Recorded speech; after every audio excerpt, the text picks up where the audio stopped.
distance. Dispatch gave the gunman's description. Black male, red hooded sweatshirt and jeans. He's standing at the corner waving a gun. Declan accelerated, pushing the Acura's limits. He swerved onto Broad Street. Officers chimed in, updating their location. A useless waste of valuable radio time. Get there quickly and assess the situation. The others were a distance out. He'd be the first on scene. Declan was used to that. He was a shit magnet, often finding himself at the epicenter of disaster. 1 block away. The male stood at the corner, frantically pacing. Declan gave a quick radio transmission. Enright on scene. Declan announced his arrival. He didn't want to catch a round from a pumped-up rookie. Under duress, responding units may not immediately recognize him as a cop. Declan slammed to a stop. He exited the Acura 25 feet from the deranged man. Screams filled the air as his door opened. Declan made a quick, low-profile approach. He used parked cars for cover. His badge swung freely from the chain around his neck. Better visibility at center mass, critical in high-stress situations. The distance closed. Declan assessed the threat. The screaming man didn't notice his arrival. The guy looked stoned out of his mind. His eyes jerked like wipers on a dry windshield. Cottonmouth-crusted lips. Rabid. Sweat drained from his pores. God, how many times have I been in this position? Too many to count. The squared muzzle of a handgun pressed hard against his temple. All bad signs. Declan had no vest. A misstep tonight. A parked car his only semblance of protection. He rose slowly, the movement undetected. His department-issued Glock 22 pressed outward. His body squared to the target. "Police, drop the gun!"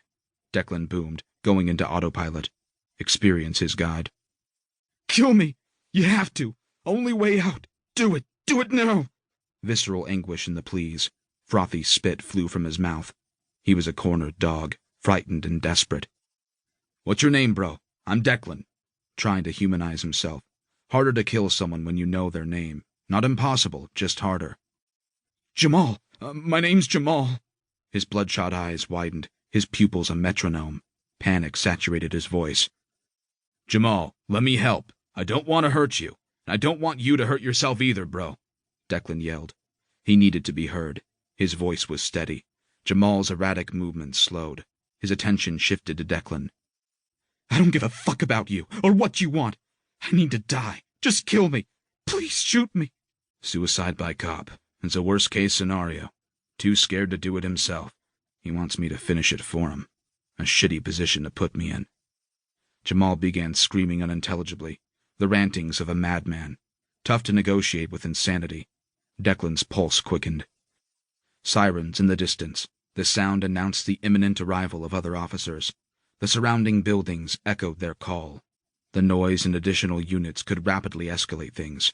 Declan bore the weight of this increased stress, his face stoic, the epitome of calm. A surge of urgency filled Declan, Jamal's head on a swivel. Desperate, Declan tried to keep Jamal's focus on him. "Stay with me, man. Nobody wants to hurt you. Put the gun down so we can figure this out," Declan projected. His voice washed out. The background noise amplified, exacerbated further by the incoherent rantings of Jamal. "Jamal, drop the gun!" Declan commanded. Nothing. Jamal gave no indication of dropping it. Declan took the slack out of his Glock. He held fast at the break point. "Take your finger off the trigger," Declan shouted over his new acquaintance's repetitive death wish. Jamal's right index finger slid off and came to rest on the rectangular frame of the semi-automatic pistol. A small gesture, but it demonstrated a level of compliance, a willingness to listen, the first sign of a potential resolution, without violence.